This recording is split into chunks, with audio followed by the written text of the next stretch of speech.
Dans cette capsule, nous allons parler des tétracordes. Pourquoi parler des tétracordes? C'est très simple.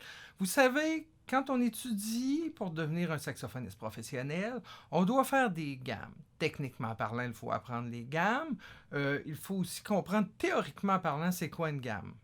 J'ai vu beaucoup de gens avec le temps qui pratiquaient des heures et des heures, plein de gammes, des gammes majeures, des gammes mineures harmoniques, mineures mélodiques, plein de modes, doriens, phrygiens, tout ça, sans trop savoir comment était bâti tout ça. Alors pour moi, c'est important de le faire dès le départ avec les gammes majeures. Et vous allez voir la manière que j'utilise, c'est les tétracordes. Les tétracordes, c'est quelque chose de très simple. On va prendre le temps de le définir et ensuite on va pratiquer des exercices sur 4 notes et après on va juxtaposer ces exercices-là et ça va nous donner des gammes majeures. C'est quoi exactement un tétracorde? Un tétracorde, c'est une succession de 4 notes conjointes à l'intérieur d'un intervalle de quartes. Qu'est-ce que ça veut dire? Do, Ré, Mi, Fa est un tétracorde. Donc, 4 notes qui se suivent à l'intérieur d'un intervalle de quartes. Et Do, Ré, Mi, Fa, on pourra dire que c'est un tétracorde majeur. Pourquoi? Parce qu'il respecte mathématiquement 2, 2, 1, donc 2 demi-tons entre les deux premières notes, 2 demi-tons entre les deux deuxièmes notes et un demi-ton par la suite. Donc, vous comprenez aussi que 2 demi-tons équivaut à un ton. Donc, on pourrait dire ton, ton, demi-ton, do, ré, mi, fa. Ça peut être facile, plus facile à comprendre pour les visuels avec la feuille que je vous ai mis en PDF avec la capsule. Donc, on voit sur cette feuille-là un clavier qui explique bien les tons et les demi-tons. Donc, un tétracorde, 4 notes à l'intérieur d'un intervalle de 4. Et si on veut qu'il soit majeur, il doit respecter 2, 2, 1, ou si on préfère, ton, ton, demi-ton. Avant de commencer à pratiquer le tout, je vous demande de vous imprimer ou d'avoir tout près de vous le cycle des quintes. Donc, c'est un fichier PDF que je vous ai mis avec la capsule. Le cycle des quintes, c'est quoi? C'est un peu la roue qu'on va utiliser pour pratiquer nos choses et pour comprendre. Donc, si vous regardez votre cycle des quintes, en haut du cycle des quintes, vous avez la note Do, la tonalité Do. Si on s'en va vers la droite, on s'en va à Sol. Donc, c'est comme si la nouvelle tonalité, une tonalité voisine, était Sol puisqu'on ajoute un dièse. Si on s'en va à droite de Sol, on arrive à Ré, 2 dièses. Et ainsi de suite, La, 3 dièses. Et si on va à contresens, donc on part de Do en allant vers la gauche, ça va être 1 bémol, 2 bémol, 3 bémol. Donc, on va parler de tonalité voisine et on va pratiquer beaucoup de nos choses avec ce trou-là pour s'habituer à travailler de manière à pouvoir entendre les progressions vers les tonalités voisines. Et aussi, ça va donner une progression sur le nombre de bémols et le nombre de dièses. Donc, préparez cette feuille ou peut-être sur une tablette, l'avoir proche de vous, et on commence l'exercice.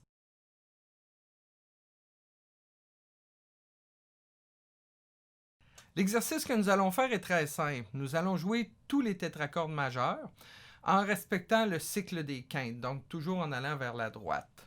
Donc de Do à Sol, à Ré, à La, à Mi. Dans un premier temps, assurez-vous, avant de jouer les tonalités moins connues, que vous comprenez très bien le mouvement de ton, ton, demi-ton. Donc, si vous avez de la difficulté à jouer le tétracorde de La bémol, assurez-vous que vous comprenez que c'est La bémol, qui s'en va vers Si bémol, qui s'en va vers Do, qui s'en va vers Ré bémol. Donc, il faut placer absolument le côté théorique avant de placer le côté pratique. Ce qui est rarement fait au complet. On laisse tout le temps une ou deux tonalités de côté. On finit par pratiquer des erreurs et c'est beaucoup plus long faire l'apprentissage de tout ça.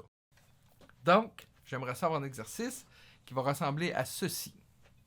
1, 2, 3.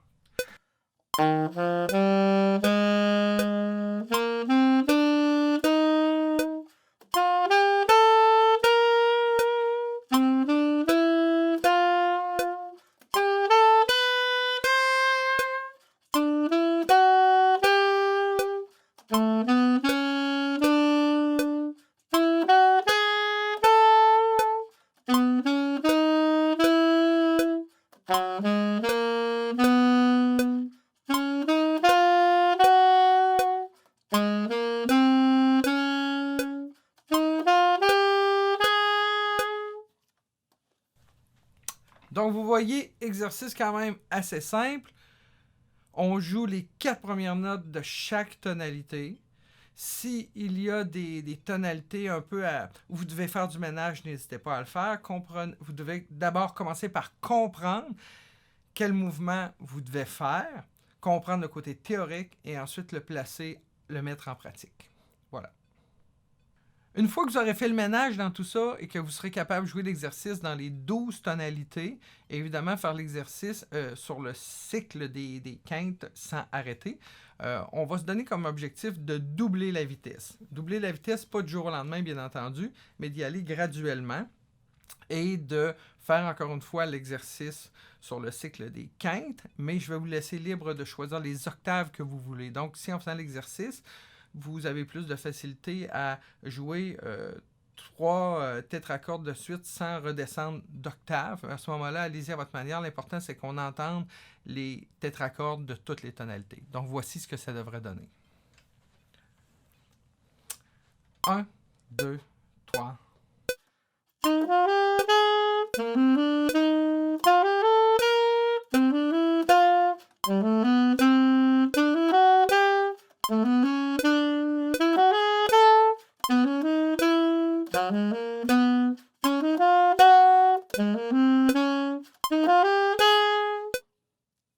Petite précision sur comment travailler le tout. Supposons qu'on a de la misère avec le tétracorde de la bémol. Donc, avant de retravailler celui-ci, on va s'assurer qu'on comprend bien le tout théoriquement. Donc, la bémol, un ton plus haut, si bémol, un ton plus haut, do, un demi-ton plus haut, ré bémol. On a nos 4 notes, donc on va répéter 4 fois le tétracorde pour s'assurer qu'on le joue de la bonne manière. 1, 2, 3.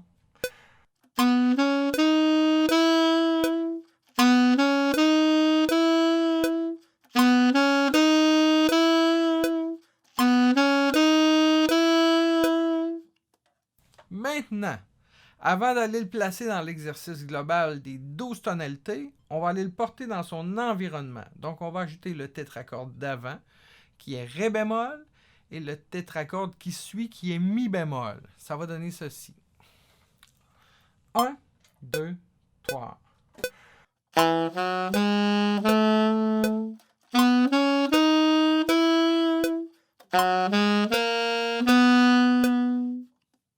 Ainsi de suite, on pourrait ajouter des tétracordes avant et après ou refaire l'exercice des 12 tonalités quand on va se sentir un peu plus à l'aise avec toutes les tonalités.